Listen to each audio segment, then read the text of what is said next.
It's 10 p.m. Your roommate's asleep. The world's gone dark. And you just woke up. Not physically. You've been awake all day. But your brain? It's like someone flipped a switch. Ideas that wouldn't come at 9 a.m. are flooding in. The focus you begged for during your morning meeting? It's here, effortless. The energy you faked with 3 cups of coffee? Now it's real. And everyone thinks you're broken. They call you lazy, undisciplined, tell you to just go to bed earlier. But what if you're not broken? What if your brain is doing exactly what it was designed to do, just on a schedule the world refuses to recognize? Stay with me, because what you're about to learn will completely reframe everything you've been told about productivity, sleep, and success. Here's what nobody tells you. The 9-to-5 world wasn't built for everyone. It was built for morning people. And if you're not one of them, you've been living your entire life in someone else's time zone. This isn't about discipline. It's about biology. We're going to break down why your brain physically cannot function at 7 a.m. the way theirs does, the genetic differences that make you come alive after dark, why forcing yourself into a morning routine is sabotaging your actual potential, and how the most creative, intelligent people in history were exactly like you. By the end of this video, you'll stop apologizing for who you are, and you might finally understand why the night feels like home. Let me paint a picture. 6 a.m. Alarm goes off. You don't wake up, you survive. The first 2 hours of your day, autopilot. You're physically present, but mentally offline. Conversations are scripted. Good morning is a lie you tell 5 times before noon. Coffee doesn't wake you up, it just keeps you alive. 2 p.m., you're functional. Meetings are tolerable. You can do tasks, but you're not you yet. Then, 8 p.m., something shifts. Energy you didn't have all day suddenly becomes apparent. Your brain starts firing. That project you were avoiding, you open it just to look, and 4 hours disappear. 10 p.m. to 2 a.m., this is your zone. Problems that blocked you in the morning are suddenly obvious. You write faster, think clearer, create better than you ever do during the day. And then the guilt hits. I should go to bed. So you try. 10 p.m., lights off, eyes wide open. It's not insomnia. You're not trying to stay awake.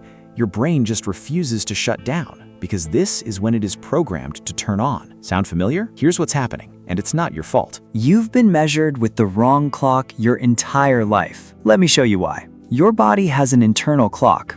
Scientists call it your chronotype. It controls when you sleep, wake up, eat, focus, everything. And this is the part that changes everything. You don't choose it. There are 3 types: larks, morning people, 25% of the population; peak energy, 6 a.m. to noon; hummingbirds, flexible, 50%. They adapt. Owls, night people, 25%. Peak energy, 8 p.m. to 2 a.m. If you're an owl, this isn't a habit. It's not a choice. It's genetic. Specific genes, clock, PER3, CRY1, determine your chronotype, as real as your eye color. Trying to turn a night owl into a morning person, it's like forcing a left-handed person to write with their right hand. You can do it with enough pressure, but it will never feel natural. And the cost? Constant, crushing exhaustion. Let's not forget the chemistry that takes place in your body. In morning people, cortisol, the wake-up hormone,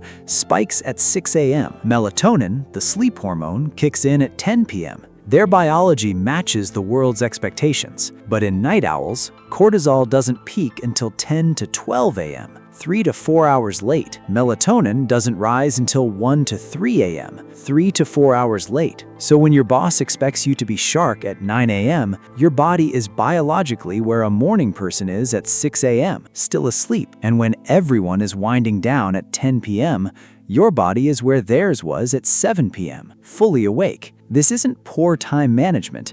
It's biochemistry telling you it's not time yet. Listen to this. 70 to 80% of adults with ADHD are night owls. Why? ADHD brains crave stimulation, constant input. During the day, interruptions, noise, demands, notifications, people. It's overstimulation, chaos they can't control. But at night, silence, solitude.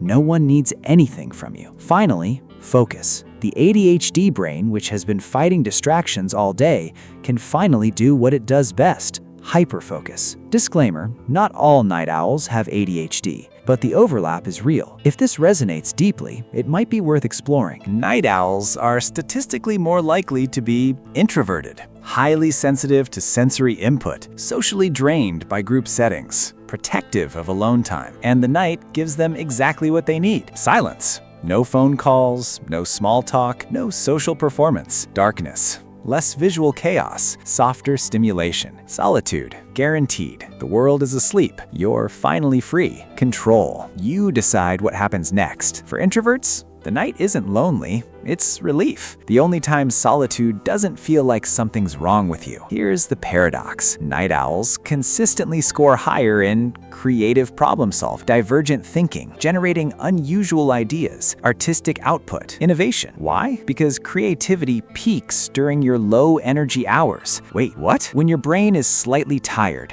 your cognitive filters weaken. You make connections you wouldn't during optimal focus hours. Unusual ideas slip through. Your overthinking quiets, and suddenly, breakthrough. Your brain doesn't create at 9 a.m. in a fluorescent-lit office with people around. It creates at midnight, when the world shuts up and stops expecting anything from you. So if this is all biology, why does it feel like punishment? Because the world wasn't built for you, and that comes with a cost. Morning meetings, performance reviews, core hours, all built by and for morning people. You show up to a 9 a.m. meeting while your brain is still booting up. Meanwhile, morning people have been awake and alert for 3 hours. You're starting a race after everyone else has warmed up, and then they judge you. Why are you always late? You seem unfocused in the mornings. Maybe you need more sleep. They're not measuring your productivity, they're measuring your performance during their peak hours and punishing you for having different ones. Here are the words you've heard your whole life: lazy, undisciplined, irresponsible, immature. You just need to go to bed earlier. But here's the truth they don't understand. Going to bed earlier doesn't work. You can lie in bed at 10 p.m. with your eyes closed for 2 hours. Your body will not sleep because it's not tired. It's like trying to eat when you're full. Your system refuses, but society interprets this as moral failure, as if your circadian rhythm is a character flaw. This is the worst part. You start to believe them. You internalize it. Maybe I am lazy. Maybe I do lack discipline. Maybe if I just tried harder. So you force yourself into their schedule. You set alarms. You drag yourself out of bed. You drink coffee like it's medicine. And you spend your whole day in a fog, underperforming, struggling, faking energy you don't have. Then night comes and you come alive. But by then, you're supposed to sleep. So you fight your own biology. You suppress the only hours where you're actually you, and the cycle repeats. You're not failing. You're fighting a system that was never designed for how you're built. Let me be very clear. You are not broken. You're not less than. You're not failing at being human. You're a night owl trying to survive in a lark's world, and that world has convinced you that your biology is wrong. But think about it. For thousands of years, humans needed people awake at different times. Someone had to watch for predators at night. Someone had to tend the fire. Someone had to stay alert while others slept. Night owls weren't mistakes. They were necessary. You're not a glitch in the system. You're a different design. And the fact that modern society doesn't accommodate that design, that's not your failure, it's theirs. So here's what I want you to take from this. If you come alive at night, stop apologizing. Stop forcing yourself into someone else's rhythm. Stop believing the lie that morning productivity is the only real productivity. Your brain works differently, not worse, differently. And the world needs people who think, create, and solve problems when everyone else is asleep. You're not surviving the night. You're built for it. Now go use it. If this video just made you feel seen for the first time in years, do me a favor, subscribe, because we're going deep into more psychology that explains why you are the way you are. And if you want to support this kind of content, hit that like button. Drop a comment telling me what resonated most. I'll see you in the next one.